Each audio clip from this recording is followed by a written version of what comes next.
Why is it that the people God sets apart often end up feeling the most lonely, broken, or misunderstood? If that's you, you're not crazy, and you're definitely not alone. In fact, there's a powerful reason behind your isolation that no one's talking about.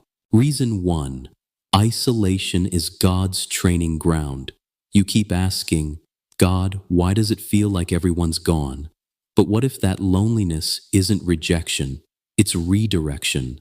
When God calls you higher, He separates you from what's familiar. It's not punishment, it's preparation. Because sometimes God can't speak until the noise fades. And sometimes He removes people not to hurt you, but to heal you. Moses was hidden in the wilderness before he led a nation. David was alone with sheep before he ever faced Goliath. Even Jesus withdrew to lonely places to pray. Luke 5:16 says, "But Jesus often withdrew to lonely places and prayed." Isolation isn't a curse, it's a classroom. That's where your dependence shifts from people to God, where faith stops being theory and starts becoming real. James 1:4 says, "Let perseverance finish its work so that you may be mature and complete, not lacking anything." Reason 2, brokenness births power. It's hard to understand, but God often allows His chosen ones to be broken, not to destroy them, but to rebuild them stronger. Your pain isn't proof that God left you, it's proof that He's working on you. Think about it. Before wine can flow, the grape has to be crushed. Before oil can pour, the olive has to be pressed. And before purpose can be revealed, the chosen one has to be broken.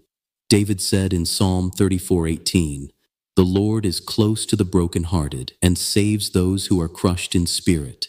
That means even in your lowest moments, God is closest. Your tears aren't wasted. They're watering the soil of your next season. Brokenness is where pride dies and dependence grows. It's where your strength ends and God's strength begins. And the truth is, God can't use a vessel that refuses to break, because only a broken vessel can truly pour. Reason 3, rejection is divine protection. One of the hardest lessons for a chosen one to accept is that not every closed door is the devil. Sometimes it's God's protection. When you're called to something greater, rejection often becomes God's way of redirection. You thought that relationship, that friendship, or that opportunity was meant to last, but God saw what you couldn't. He saw the traps, the distractions, and the weight that couldn't go with you where you're headed. Isaiah 55:8-9 says, "For my thoughts are not your thoughts, neither are your ways my ways, declares the Lord." What feels like loss right now is really mercy in disguise.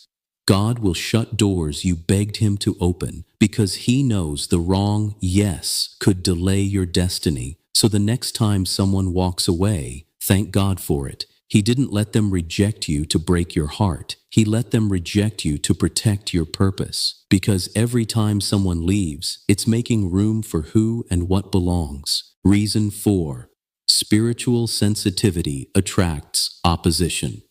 Chosen ones often feel things deeper than most people. That's not weakness, that's spiritual sensitivity. When God gives you a higher purpose, you start to discern both light and darkness more clearly. But with that gift comes pressure. The closer you get to God, the more the enemy tries to distract, drain, or discourage you.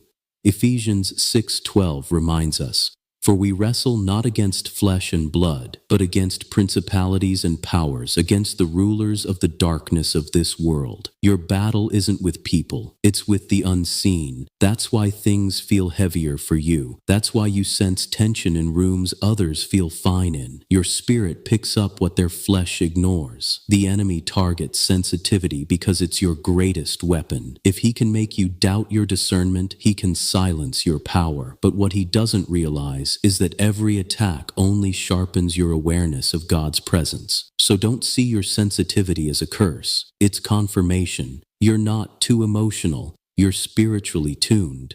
Reason 5, loneliness is proof of calling. If you've ever felt like you don't fit in anywhere, that's not a flaw. That's evidence of your calling, because chosen ones were never meant to blend in. They were meant to stand out.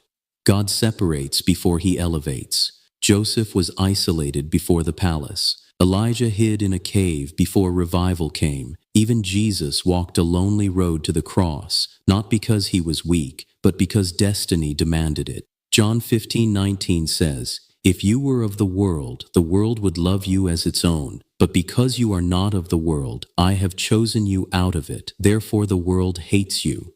That loneliness you feel, it's not emptiness, it's evidence. It means you carry something heaven-sized in a world that doesn't understand it yet. God uses loneliness to detach you from what's temporary and anchor you to what's eternal. He's teaching you that peace doesn't come from people, it comes from presence. So stop questioning your worth because of who left or who doesn't see you. You've been handpicked, hidden, and holy on purpose. The same God who hid you is about to reveal you. But the question is, will you endure the isolation long enough to see the purpose? Type, "I'm chosen," in the comments if this word spoke to your spirit. And if you believe God is preparing you for something greater, don't keep it to yourself. Share this message so another chosen one knows they're not alone.